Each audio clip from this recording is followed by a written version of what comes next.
Case Study Everyday Counts by Bonnie Lane. The facts in the case. I have assumed the role of principal at Golden Oaks High School middle of the year, and am gathering data to use for school improvement, specifically school attendance. Over the last several years, attendance has declined drastically and is the lowest in the district. People involved in creating the problem and solving the problem: superintendent, teachers, specifically homeroom teachers, coaches, support staff, students, parents, and myself. Attendance is not being taken accurately. Absences are being excused by not being excused by the correct staff members, and our school attendance is not in compliance with the district policy nor the state law. There are legal and ethical issues. Legal issues include attendance not being reported according to district policy or state law, truancy officers and social services not being notified of excessive absence, students' well-being is not taken into consideration per Parent-Petrie law. School and parents are both at fault. Ethical issues. Not all students are being treated the same. Staff is not following school attendance procedures, and student development is not being given the highest priority. Attendance issues at Golden Oaks High School has increased over the last several years. District policies and state laws are not being followed by teachers, students, parents, and staff. There are several facts regarding those involved. Out of the 965 students at Golden Oaks High, 659 have high number of absences. I've looked into 5 cases. They all have different reasons behind their absences. Absences are being excused by homeroom teachers. Football coach is encouraging players to miss school the day before a big game. Social service and truancy officers are not being informed by the counselor nor advocating for better attendance. Some parents do not think the school should monitor their students' attendance or be involved with it at all. Questions that I have as the incoming principal: which homeroom teachers are involved? Do teachers know how to use technology and have been properly trained? Are parents notified of every absence? Does the counselor know how to check attendance reports? Students and parents aware of attendance policies? Are parents aware of their students' absence and effect of excessive absence? And does all staff understand the importance of attendance policies and the laws that require it? Facts about Golden Oaks High. Out of the 965 students, it is across grade 9-12. Social economic status is mostly middle class, but in recent years has changed. Diversity of social economic status is increasing. School used to have one of the best attendance rates in the district. The school has a working relationship with truancy officers, social services, and the juvenile court system. Questions I have as an incoming principal: how long has the attendance been dropping? Did the attendance rates drop under specific leadership? How often does the school contact truancy officers and turn in attendance figures? Is there a correlation between the income demographic and the attendance? Do secretaries report attendance to the counselors, or do the counselors do it on their own? The facts about the program: attendance issues are happening across all grade levels. Attendant policies have not changed recently. Low attendance is causing low performance. I am developing a plan to increase the attendance. Attendance policy complies with state laws. Current policy not being followed. Question as a principal that I have: what number of absences are allowed before a truant officer is notified? How do students who have attendance issues are getting to school? Do they drive themselves? Is it parent drive? Is it bus? Is it city transportation? How are they getting there?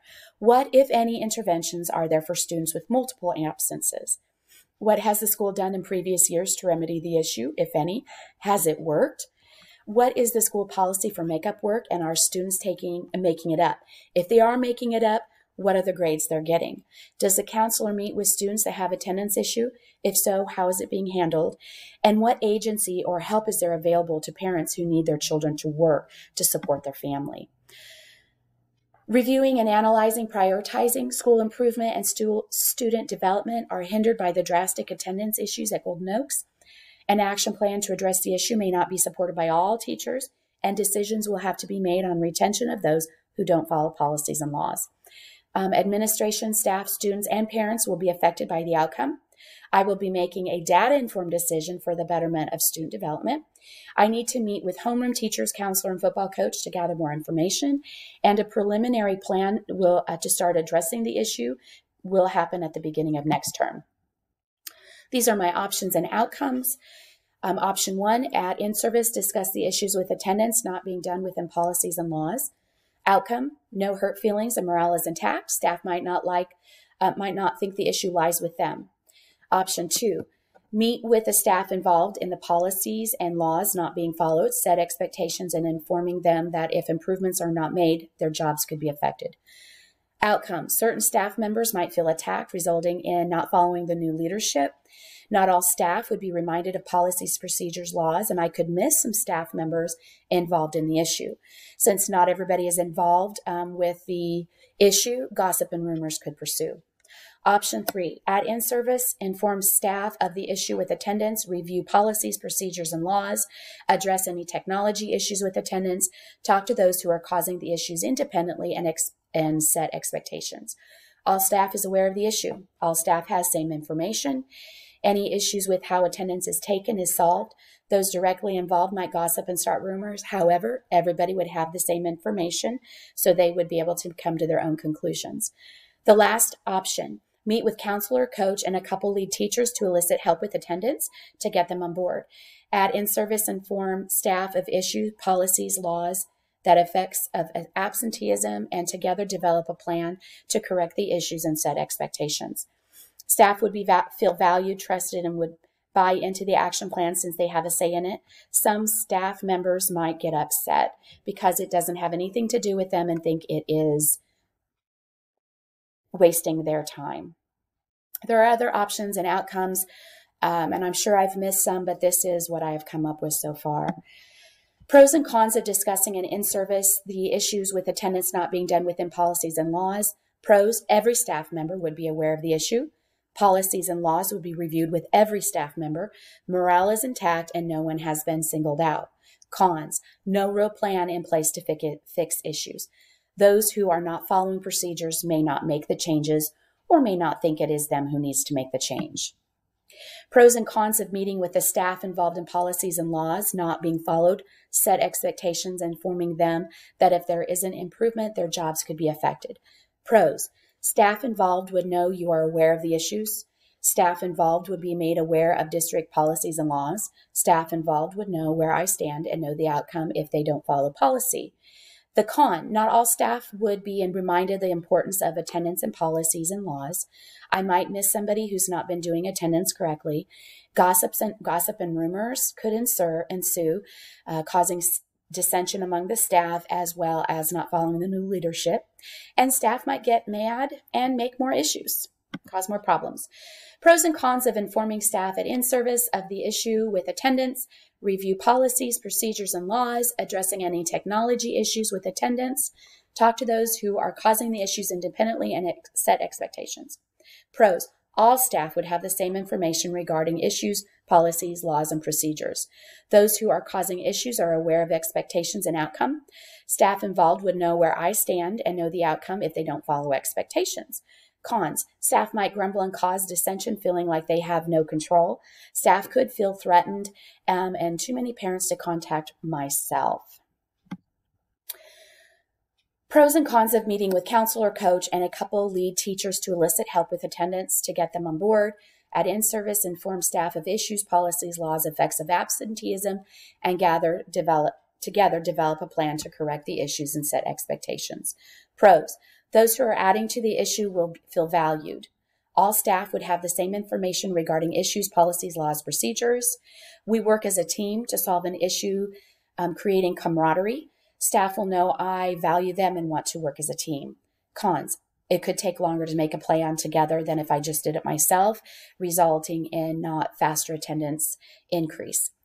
Some staff might feel like it doesn't relate to them and feel frustrated and don't understand why they have to spend their time doing this. Staff could feel like I am pushing the issue off onto them for them to fix. Choosing the best option for morale and student development, I chose the last option, meet with counselor, coach, and a couple lead teachers to elicit help with the attendance to get them on board. At in-service, inform staff of issues, policies, laws, and effects of absenteeism, and together develop a plan to correct the issues and set expectation. Reflection.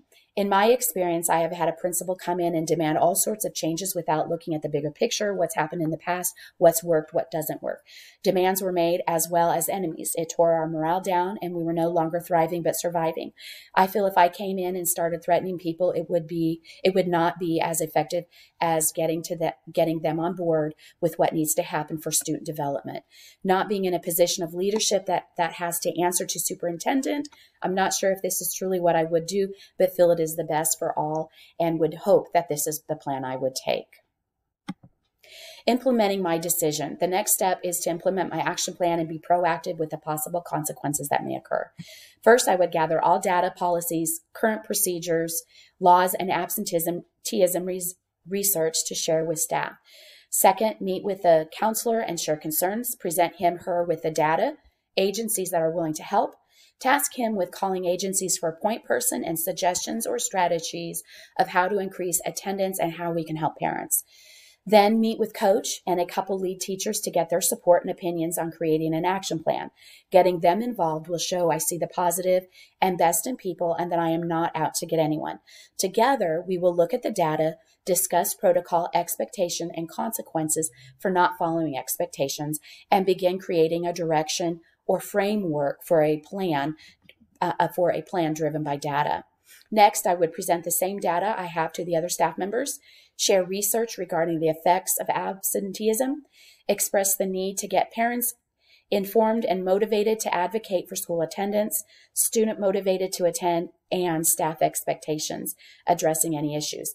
Then gather suggestions and ideas from staff. Finally, take all the ideas and meet with the team and finalize the details for student improvement.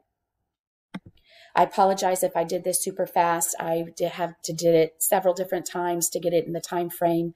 So thank you for listening and have a good day.